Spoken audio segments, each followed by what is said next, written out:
Welcome to Nerds at Church, a podcast about nerdery and the Bible.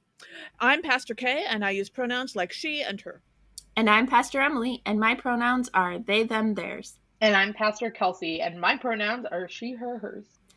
In this episode, we'll discuss Reign of Christ Sunday, also known as Christ the Queen, or King, which this year falls on November 21st. One content notification for this episode. During our deep dive, we talk about Transgender Day of Remembrance and violence against trans women, as well as racism and body image. Check out the episode description for links to the Bible passages and other references we make in this episode. For our final deep dive of our first season as Nerds at Church, Yay! We are super excited to have Reverend Kelsey Brown, who describes herself as sometimes funny, very queer, frequently anxious, and completely absurd. She is blessed to serve as the pastor-developer of Jehu's Table, an African descent congregation of the Evangelical Lutheran Church in America. Welcome, Kelsey. Thanks for having me. I'm excited to be here. I am both a nerd and I spend a lot of time at church, so I feel like this is a perfect market for me. Yes! That's what we go for. From your description, you sound like the perfect guest. So, Kelsey, our deep dive is specifically into the show Pose and ballroom culture. And you had a fantastic, I don't know if it was a devotion or a blog post or what we want to call it, on the ELM Extraordinary Lutheran Ministries website, which we'll link to in the episode descriptions, about Pose in Pride Month, I think. And so I'm curious if you could tell us a little bit about Pose and kind of the origins of ballroom culture. So I think it's important to preface this by saying I'm a native New Yorker. I've lived across the country and I have a lot of joy in the fact that I've been able to travel and do ministry in a lot of places. But as a New Yorker, I live by the phrase New York or nowhere. New York means a lot to me and it always will. So New York is at the center of this modern ballroom culture, modern ballroom scene. There were balls starting in about the 20s that were primarily white. They had perhaps categories, not playing with gender in the ways in which we know the modern ballroom culture to play with gender quite frequently. In about the 70s, Black and brown folks, particularly trans women of color, were fed up with both the misogyny and the racism that they experienced within this early New York ball culture, that they kind of pivoted and created their own scene. And that scene is then what the Ryan Murphy show Pose is about or centered around. It takes place in the mid 80s to the 90s in New York, in the Bronx and Harlem and the ball culture of uptown New York, looking at themes around chosen family, of the HIV and AIDS crisis, of sex work, and the intricacies of how chosen family brings people together, but some of those deep-rooted issues that come about with any family: jealousy, frustration, competition. And one of the things I love most about Pose is that it feels really real. It feels really tangible, the stories that are being told.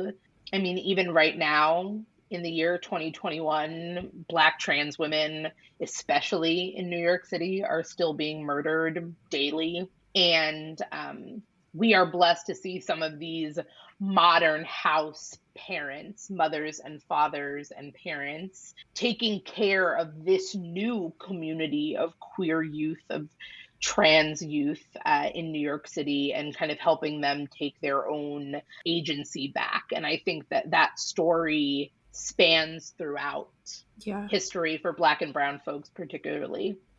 Yeah, and the Sunday that this episode is for, Reign of Christ Sunday, is the day after Transgender Day of Remembrance. And we'll talk about that a little bit more later. But I do think there is that space that you're talking about, right, of chosen family, but also of having to create family in ways that, particularly for queer and trans Black and brown people, right, it's on both ends, right? The queer and trans communities frequently are creating our own communities, but also because of the legacy of slavery in this country, right? And the breaking up by white people of Black and brown families, it's this like the double whammy of having to say, okay, what does it look like to have family, and how do we create family in new ways, and make sure that that meaning and that loyalty and that support is still there despite all of the forces that are trying to say, no, you don't have family, your family doesn't count, whatever. Which I just think it like, yeah. I think that it gets to the crux of what I find such a joyful experience to be both of the queer community and to be Black and be a part of the Black community, is that there is this value placed on legacy that I find really, really, really powerful.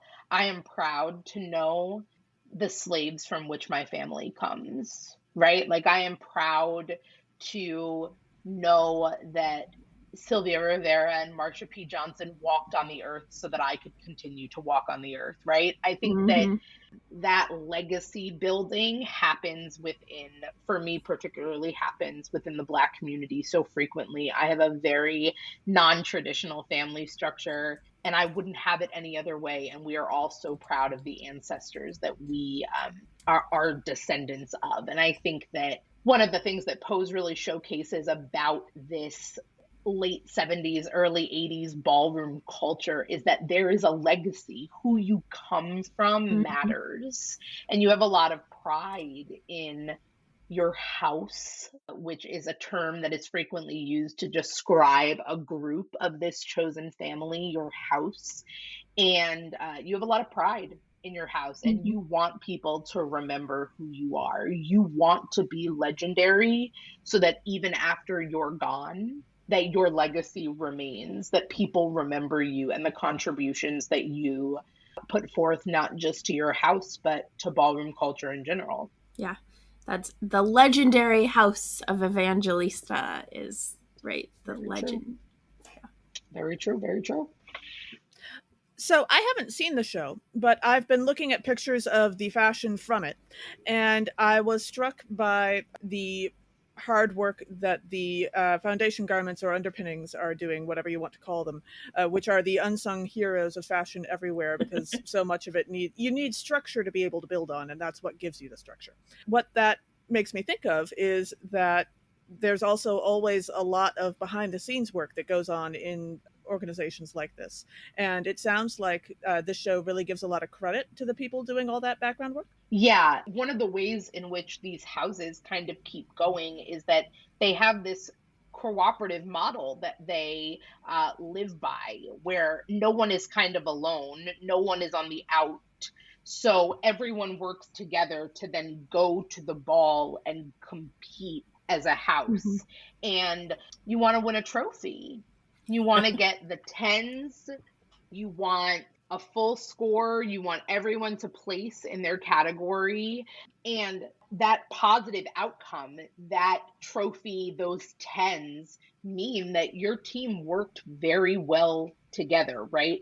From the person that goes out to make the money or the person that goes out to mop the garments, and then they come back and create this cohesive look. There is so much that is intimate about the way in which the behind the scenes kind of keeps the house on their trajectory. I also really appreciate that Ryan Murphy, in kind of crafting this show, really brought on Janet Mock, a Black trans woman, who really had a lot of say and input, not only in hiring. So there is a lot of Black and brown, especially trans and GNC representation in the show, which is really, really beautiful to see. And that. super authentic, I believe. I think it's just really, really beautiful to see people from the ballroom community getting to act and show off kind of what makes that community so special, but also that this input from Black and brown trans folks is then what this crew gets to hear from and then respond through how they create their costuming and set design and all of these things. It's so intricately woven that it's not just the house mother who takes the trophy and all of the accolades. It really trickles down throughout the whole family. And I really like how that is played out both in the show and in the ballroom scene altogether. Yeah. Awesome.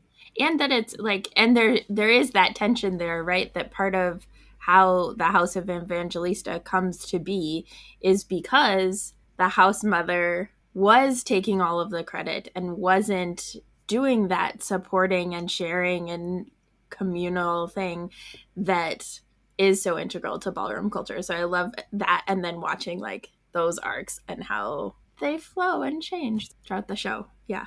One of the other things, so today is Reign of Christ Sunday. I like to call it Christ the Queen Sunday because my queer little heart loves that concept.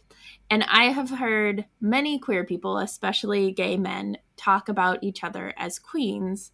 And sometimes it's in the context of like drag queens, which is one type of way of talking about queens, but sometimes it's in the like, yes, queen kind of sense.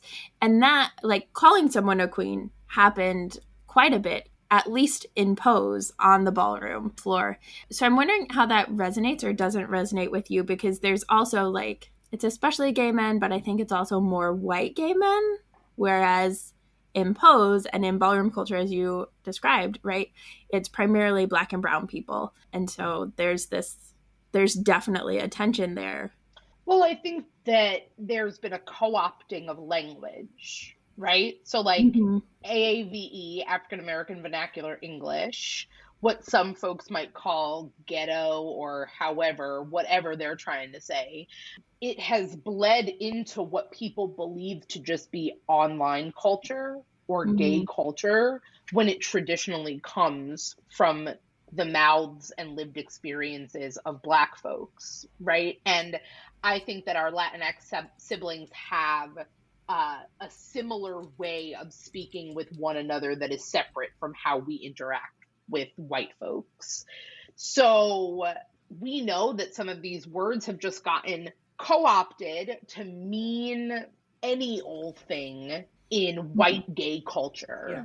When in reality, one of the things that I think is vital to ballroom is the idea of imagination. You want a family that loves and supports you, that treats you with respect, and you don't have that. So you find a chosen family that loves you and cares for you and treats you with respect. In the world, in society, they say you're a young Black gay man, you won't aspire to be insert whatever here. You have a category at the ball where you can be anything, your wildest imagination. You're able to live that fantasy and have that experience, even though people have told you that you'll never be able to experience that. Kings and queens, that's royalty, right? Like that is, to me, at least in the ways that it's presented through Pose, that's what you aspire to be,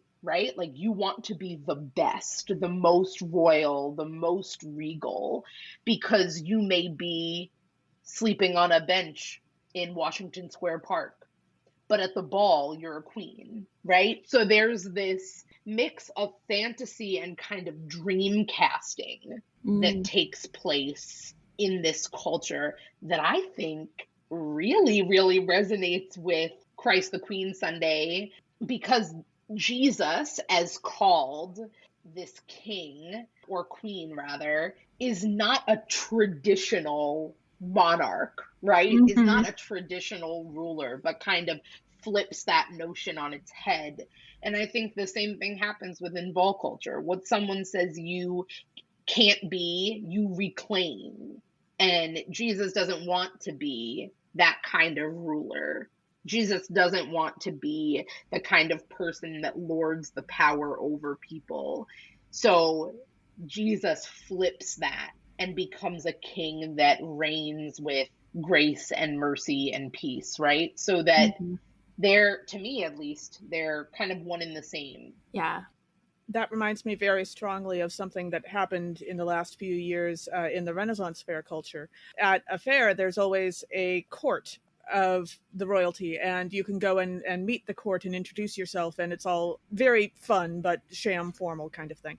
And after the movie Black Panther came out, when children of color would come up and introduce themselves, or more usually be introduced by their parents, because often they freeze at that moment. Something that started happening was that the royalty realized, as they start asking, oh, you must be a prince or a princess of, and they would guess various countries. But of course, as soon as Black Panther came out, they could say, oh, are you a princess of Wakanda?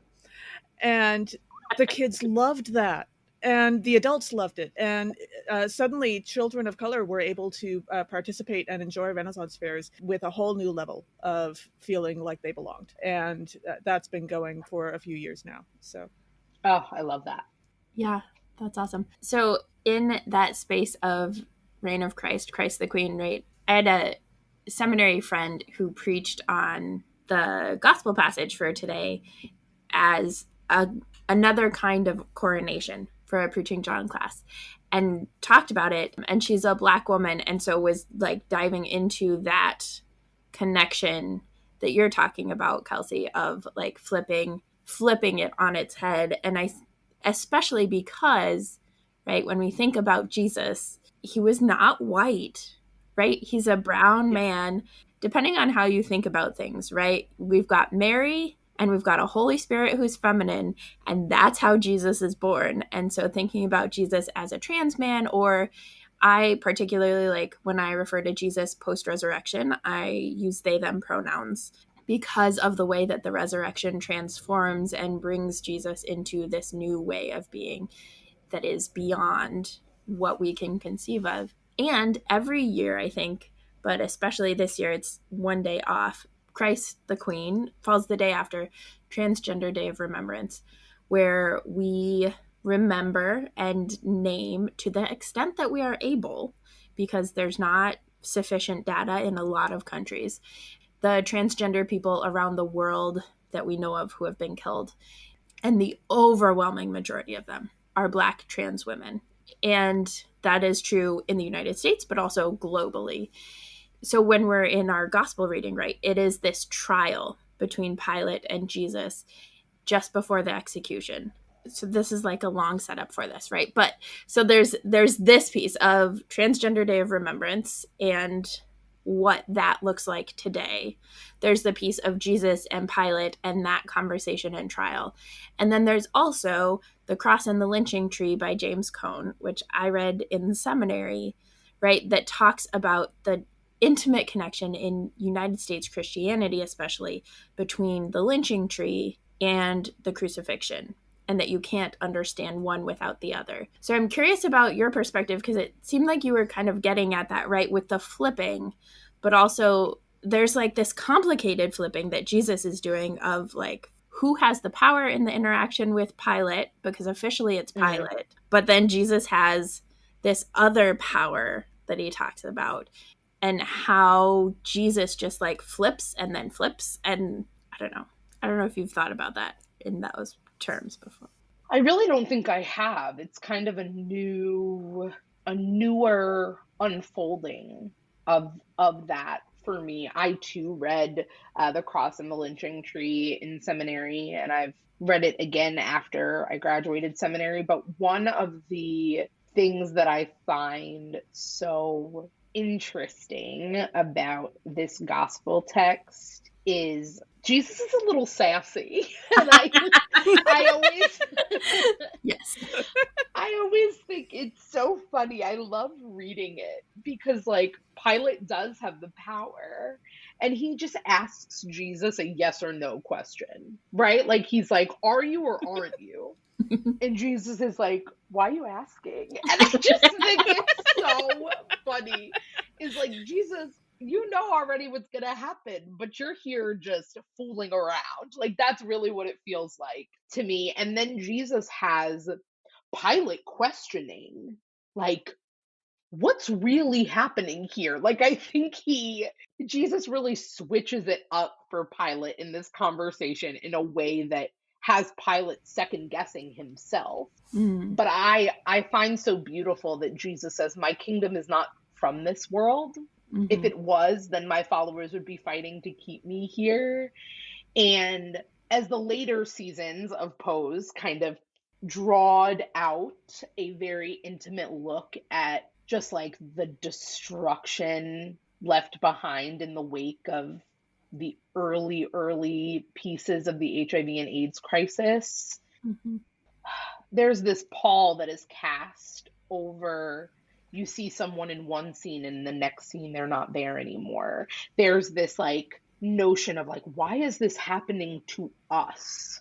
A lot of the characters are looking around as their most intimate pieces of their community are just being kind of stolen away in the night, and they're wondering why is this happening to me. And there's this beautiful notion that like out of this really gruesome death, out of this crucifixion at the hands of empire, just as Jesus was crucified, who disregarded Black and brown folks that were dying en masse from HIV and AIDS, there's something on the other side. There is no more pain. There is no more stigma, right? Like all of these things. And I think that ties into Jesus saying like, I'm not supposed to be here. This world, perhaps even this world was not ready for me, right? And Yeah. that's why my followers are letting me go, because they know where I'm supposed to be. And there's this relinquishing to make way for resurrection that I think is prominent or evident in both of those scenarios in a really, really beautiful way. And that comes through with both the lynching tree and the cross, and how those two horrors make way for what is now and what has been. That means a lot to me. Like that's enough for me to have a word to say to my siblings on Trans Day of Remembrance, right? Mm-hmm. Like I think that that's enough of a reminder that I think we all need, is that there's something on the other side of this. I'm not to say what that is, but I'd like to think it's better than all this. Yeah, Yeah. for sure. I'm going to be sitting with that for a while. Mm. Mm-hmm. So, on a lighter note, as I continue to look at the fashion from the show, there's no escaping the fact that fashion is kind of cyclical. Some things come and go and then they come back. And goodness knows, I've heard the phrase retro is in like at 4 different stages in my life now, and I think it meant something different every time.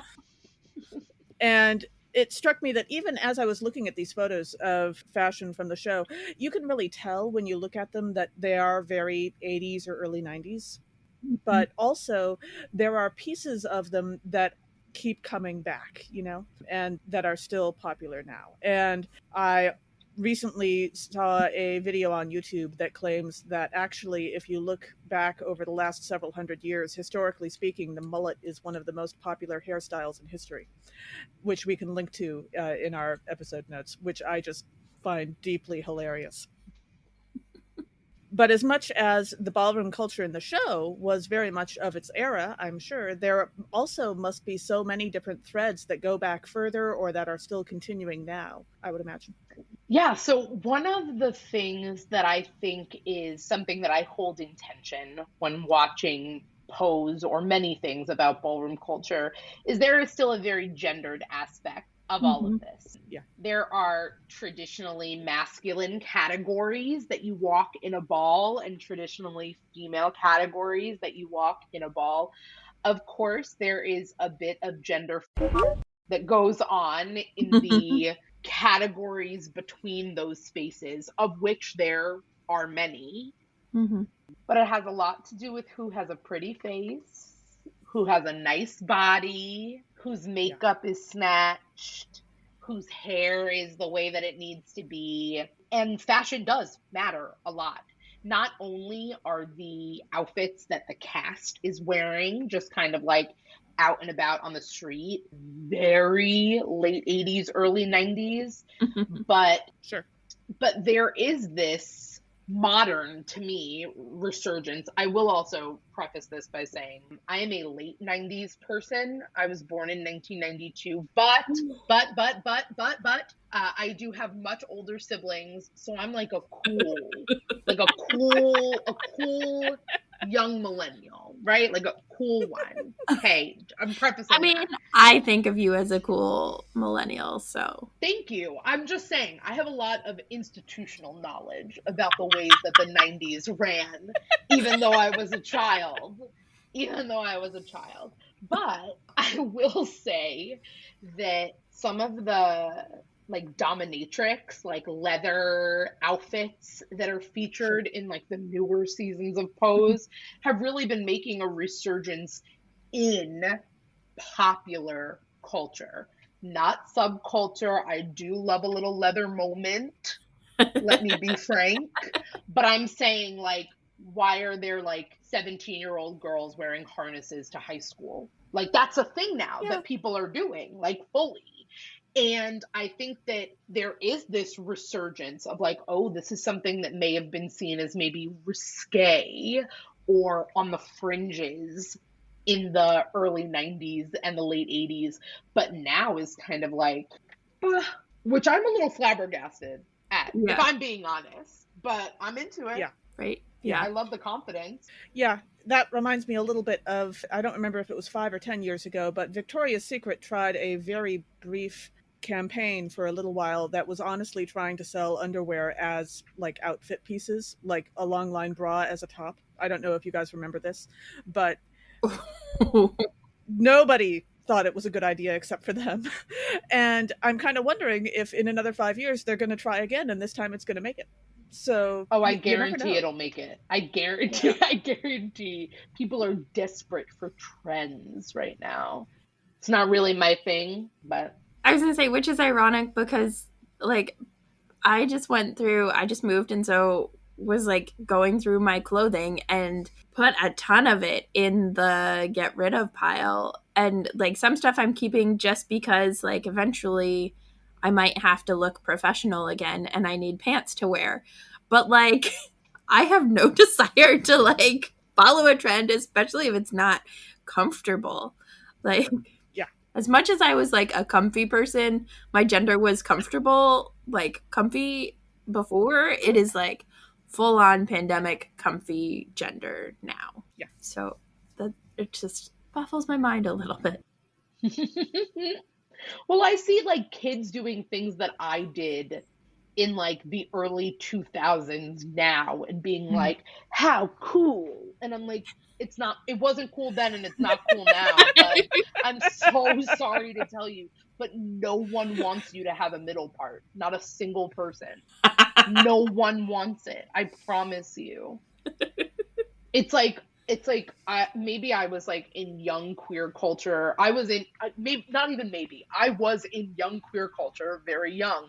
So the like, why do you have 3 polo shirts under each other so that the or like why are you wearing 4 tank tops at like different lengths on the bottom so that you can have like an ombre effect? Yep.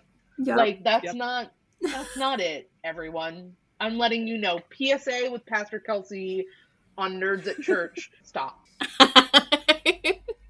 Cut it out. You'll regret it. I look back at pictures from then and I'm like, what? What?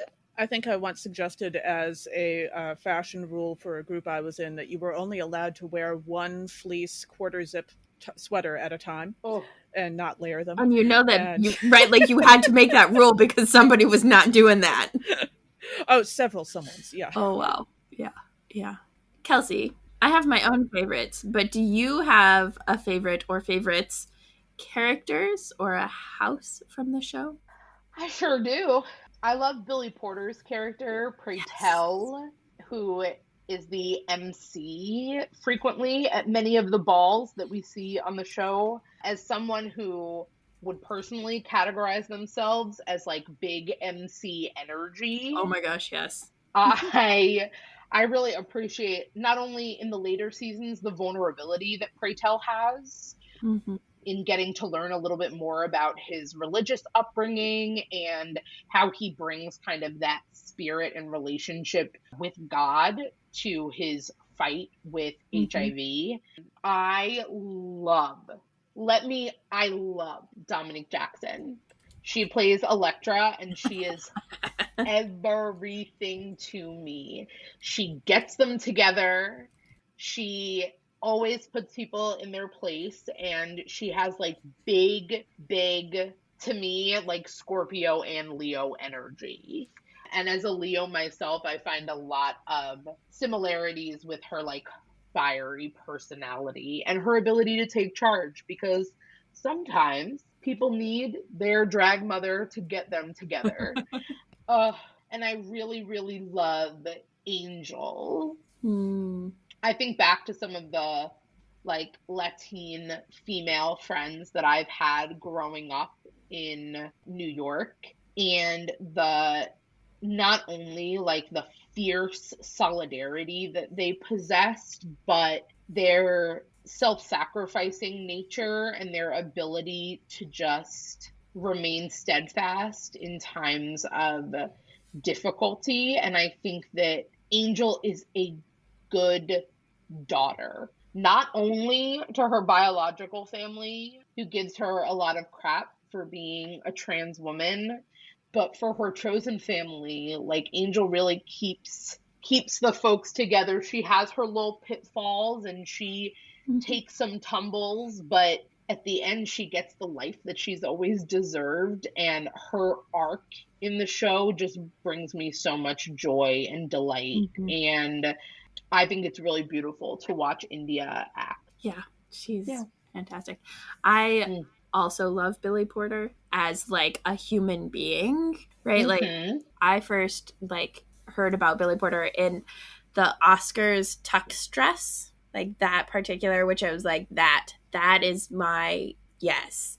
And in Pose, right? Pray Tell is one of the characters that is more able to fluidly move around gender, partly because Pray Tell like is one of the ones who creates the attire and the outfits, especially for the House of Evangelista, but also for himself. But Billy Porter also is just like has this space of being able to exist and embrace like whatever looks the most fabulous and on point, and who cares if it's like supposed to be worn by this gender or that gender.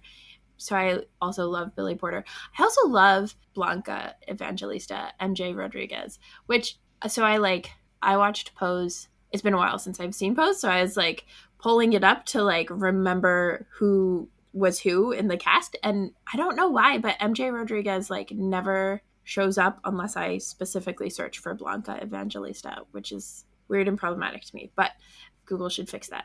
But I love Blanca because of the way that Blanca is mother and creates family, right? Like she and partly we get it because it's the story follows her so closely, but she really takes them under her wing. She gets them into dance school. She gets them the jobs, she gets them what they need and sticks by them and has like discipline and boundary. Like she just embodies that in such a beautiful way that yeah, I she is one of my favorites as well. I will also have just a small humble brag here. It has nothing to do with me whatsoever, but when I love the interconnectedness of our world, and like my childhood best friend, who is still one of my best friends, went to college with MJ at Boston Conservatory of Music, and Wow. MJ is just a delight. I find so much just like kinship in like who MJ is, and like watching her just like take up space. And oh my gosh, I could talk for hours. I think that Pose is Blanca's story. Right. And I think that everything that you said, from like who Blanca is, but then also like that emotion, that tenacity, that's MJ, right? Like that there Mhm. is this intimacy within all of these characters that a lot of them are playing themselves, right? Like the Mhm. storylines may be different, but they are playing characters that they might have been during this time. Mhm. And it feels that way. It like punches you in the gut. And I love it. I could watch it all day long, all the Yeah. time. I'm constantly telling people about it. I'm Yeah. like, have you watched? Right. Have you watched? When are you going to? You said it I earlier? give people my FX login. I'm like, you need to watch it. Oh, okay. Yeah, I'm constant. The gospel according to Pose. Me just handing out pamphlets on the street. Yeah.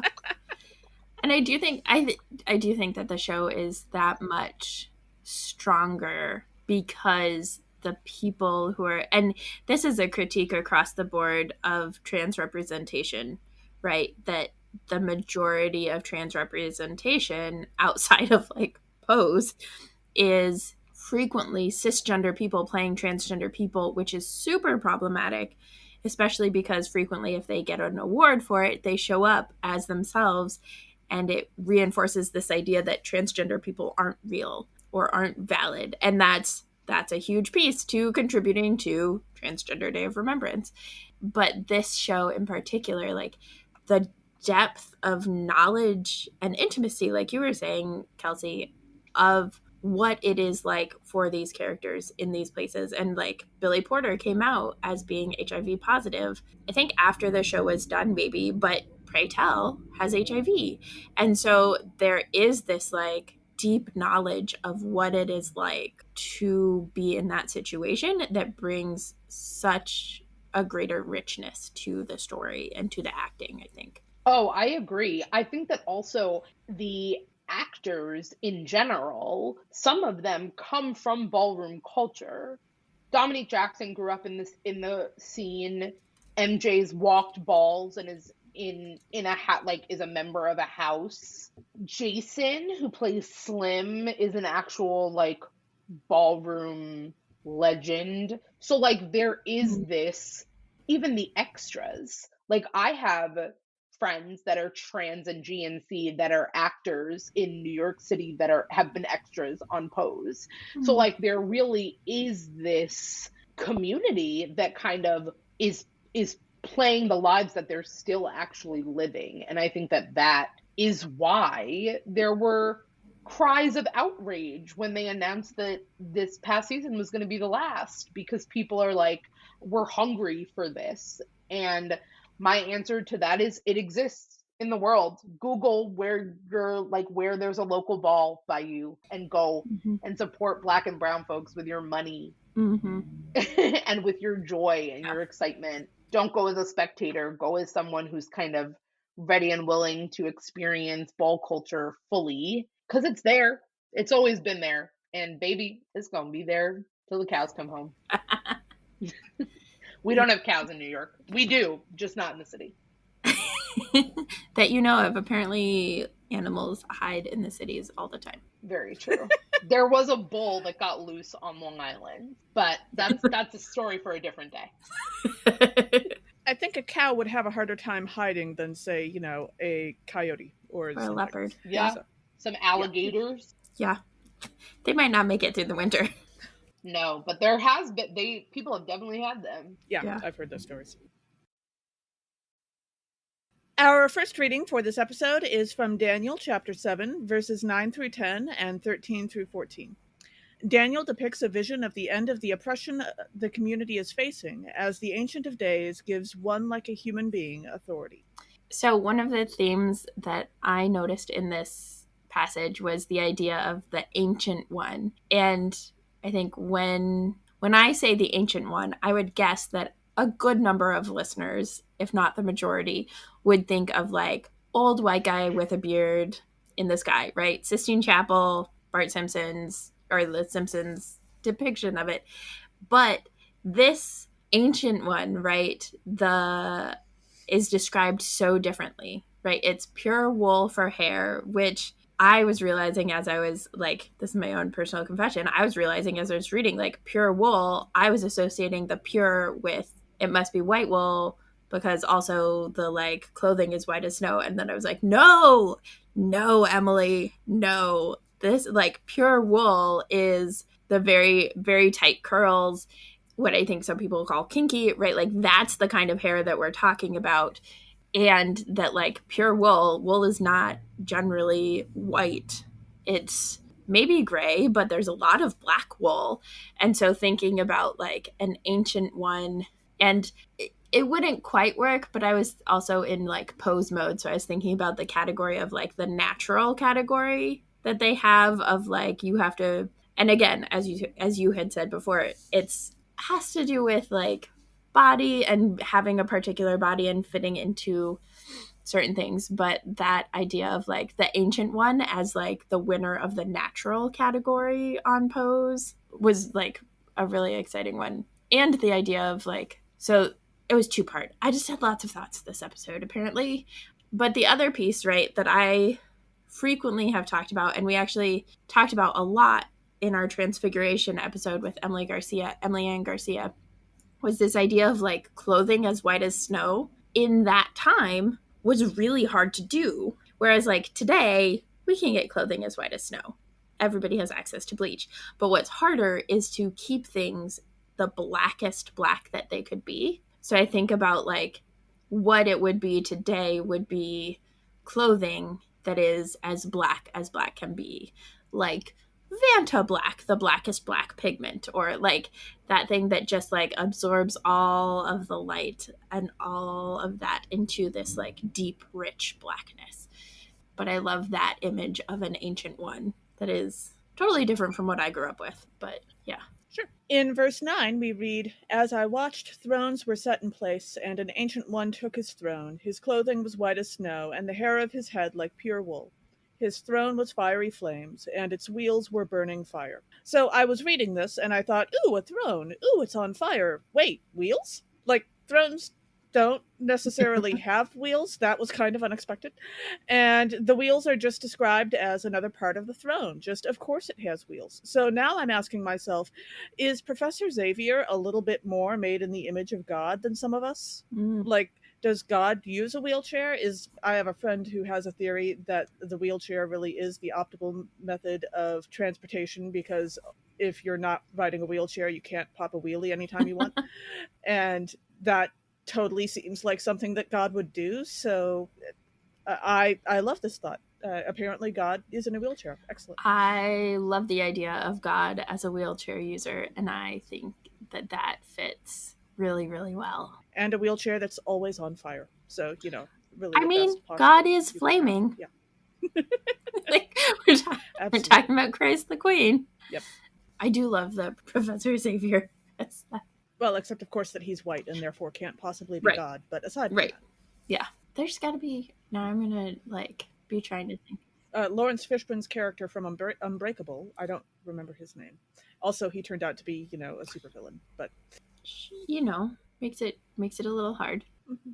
So in verses 13 and the beginning of 14, we read, "As I watched in the night visions, I saw one like a human being coming with the clouds of heaven, and they came to the Ancient One and were presented before her.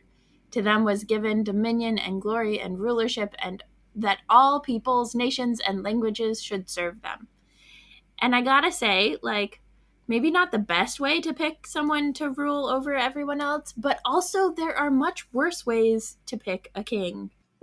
Specifically thinking of one of my favorite young adult series, Graceling, and, King Lek, who brainwashed the rulers into making him their heir and then making them die. Seems like a worse way of picking a king.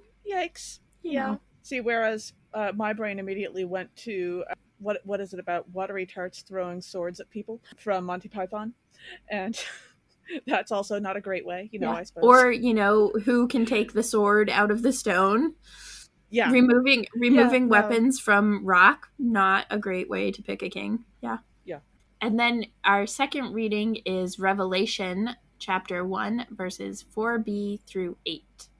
Revelation begins with a greeting of praise to the God of all time and Jesus, the one who reigns over all. So one of the themes in this passage that comes up both at the beginning and the end is this idea of time, right? It is the one who is, who was, and who will be. And I just watched Blink, an episode of Doctor Who with the absolutely horrific Weeping Angels. Yes. For a BooTube Patreon episode of Horror Nerds at Church. So shout out to them.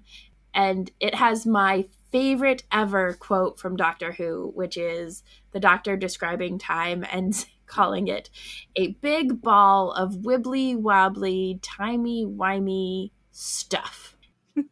Which I think is like such a good description of time, especially when we get into like Kairos time. But this idea of God, the Holy One, the Ancient of Days, being the one who is, who was, and who will be, and the ways that that has like random implications for time that we don't understand, because time, what even is it? Exactly. And if there is anything that we have all learned in the pandemic, it's that time is imaginary and we should treat it that way. Yes. Yes, indeed. And then as we dive into the verses, in verse 4, we read, "Grace to you and peace from the one who is and who was and who is to come, and from the 7 spirits who are before the throne," which sounds a little bit to me like a Pose entrance announcement, right? Pray Tell always has these like, not always, but a lot of times has these elaborate like, but the one who is coming now is the one who has all the things from the 7 spirits who are before the throne. I could just like see Pray Tell announcing this in the midst of a ball. Yeah. I don't do a good Pray Tell, but that idea, you know. I was going to say, God wishes that God had an emissary like Billy Porter. Right. Yeah. Truth. And then in verse 7, we read, "Look, he is coming with the clouds. Every eye will see him, even those who pierced him." And is it just me, or does this have a very Major Makeover movie final scene with the bullies wildly jealous over the main character's new look vibe? Like, this is absolutely the end of every makeover movie in history, when the person who was made over walks in and everyone is amazingly jealous. And like, I don't know what conditioner Jesus uses, but sign me up for that, please, because this sounds great. So that's fantastic. Yeah, when you started saying that, I was like, she's all that. Yes, I remember that movie from my younger years. Pretty much. I was definitely going more for the John Hughes thing, but yes, absolutely. So, did you have anything to add to Revelation? No, I didn't. I liked what y'all had to say about it. Okay, cool. I just wanted to check. Yeah. And then our gospel reading for this episode is from John chapter 18, verses 33 through 37. Before the crucifixion, Jesus and Pilate understand power and rulership very differently. Jesus with love and Pilate with violence. So one of the themes in this passage, and we talked about it a little bit earlier, is the idea of power and the ways that Jesus in this particular spot is flipping power and using it both in the like sassy, "Oh, why do you ask that question? Why do you care?" kind of way that Kelsey was talking about. And then also like this idea of like, my power is not here. It is this other place. And I have rhetorical power in this moment because I could I could talk words around. I don't know what that phrase is. Talk circles around you. Thank you. I could talk circles around you. And it actually reminded me of the Pose arc around Act Up, both in the sense of like when they go to the basilica and like that shift in power of being like the basilica being this huge place of reverence and power for the Catholic Church that is holding this power and wielding it harmfully against queer people, but like against anyone who has HIV or might get HIV or might want to do something about HIV or might want just to like not have kids immediately. And so there's like the basilica where they go in the middle of worship, and then like at a particular place they have a die-in, and so they just like take over the entire space and interrupt that powerful religious institution. And also the one where they put a condom on the lady's house. Like there's just like it's the two ways of flipping power, right? Like there's the one that's like the deep depths of like pain and sorrow and tragedy and anger, and there's also the like super sassy like, well, we'll just put a condom on your house since you're keeping everybody else from having condoms in safety. I will also say I would be a horrible gay person if I did not say that the white lady's house is Frederica Norman, played by Patti LuPone, A+ casting. Thanks be to God. Also, one of the things that I love most about, well, saying I love it is not what I mean, but one of the things that makes the church scene so powerful in Pose is in the middle of this worship service. Like you said, Emily, there is a moment in the service that they all stand up. Someone, I think, like rings a bell and they all just immediately go to start laying down. And what they're saying as they're making their way to where they are is stop killing us.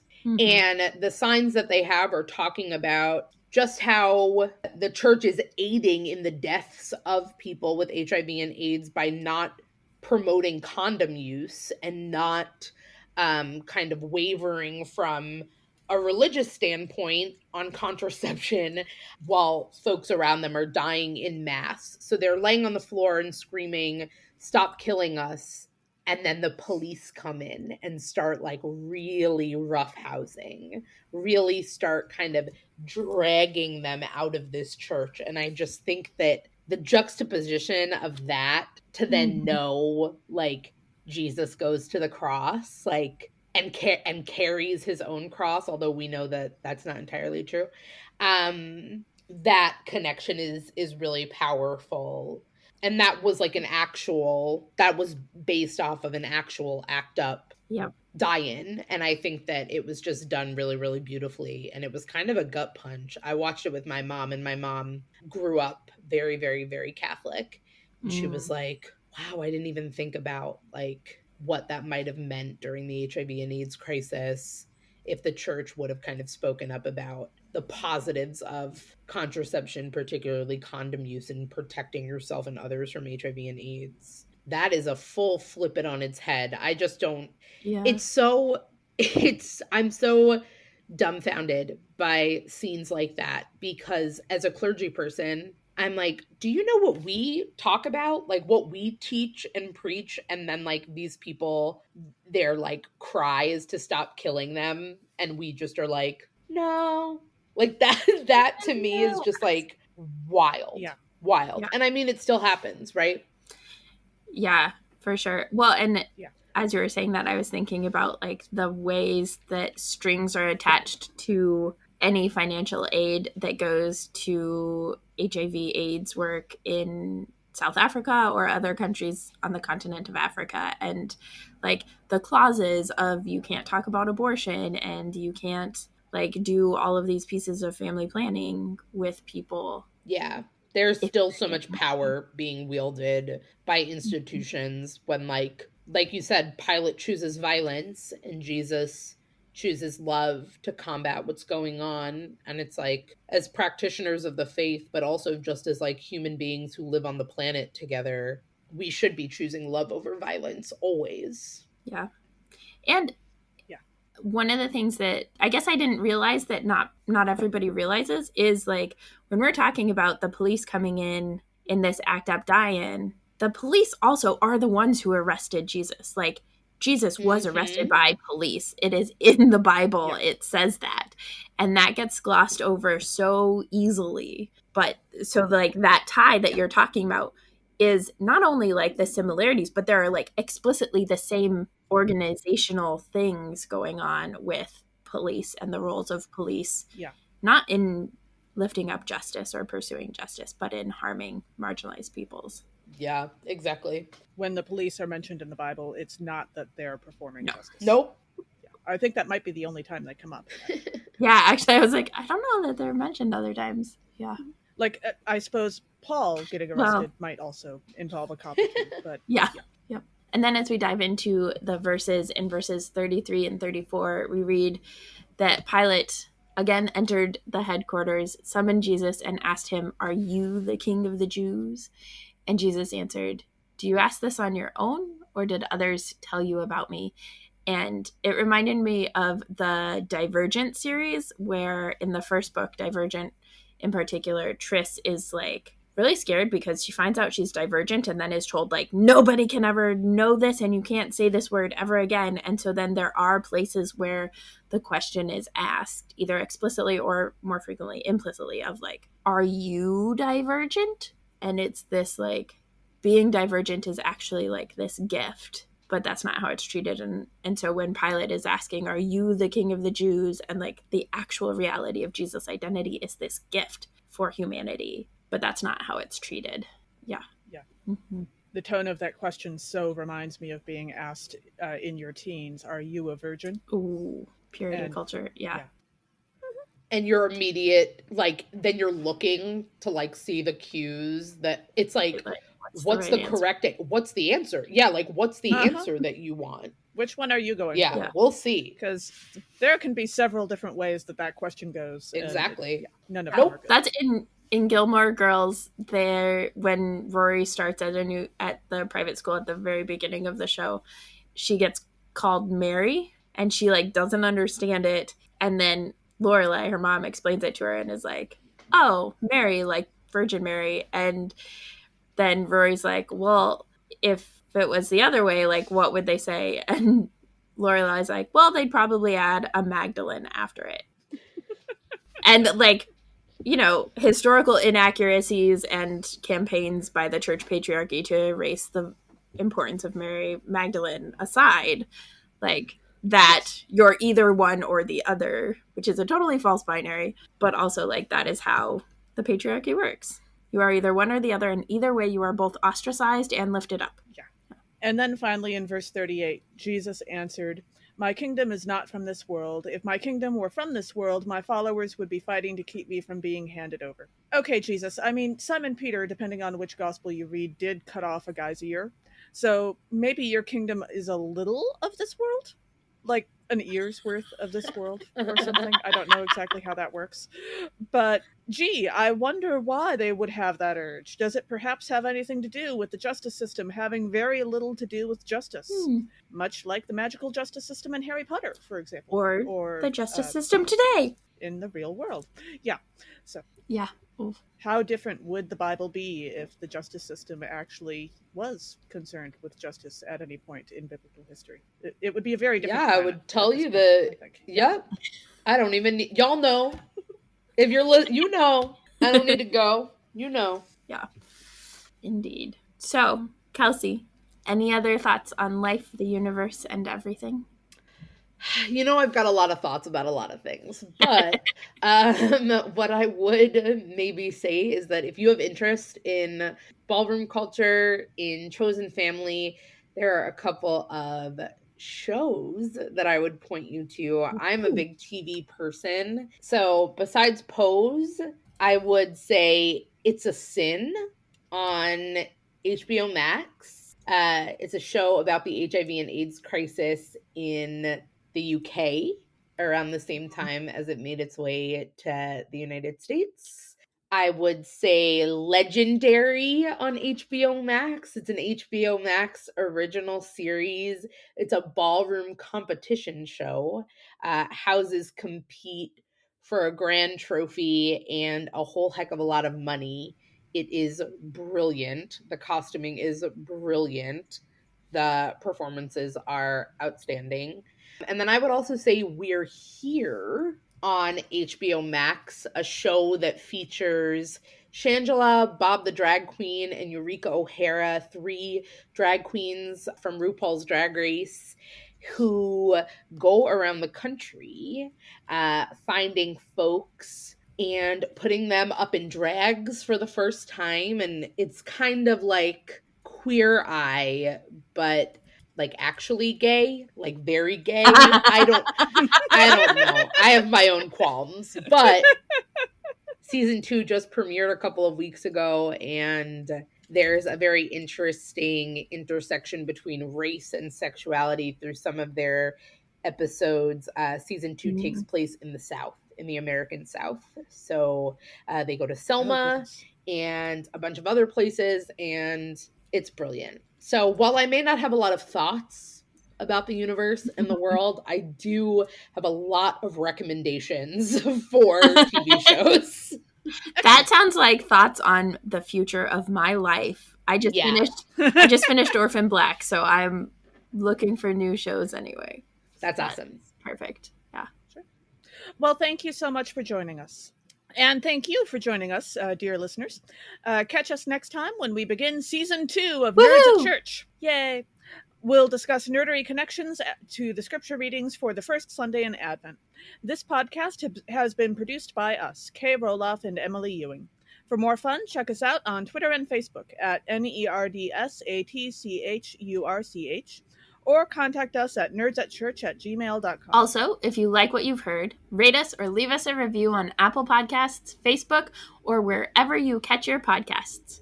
If you want access to our full uncut guest episodes and interviews, support us on Patreon at patreon.com/nerdsatchurch.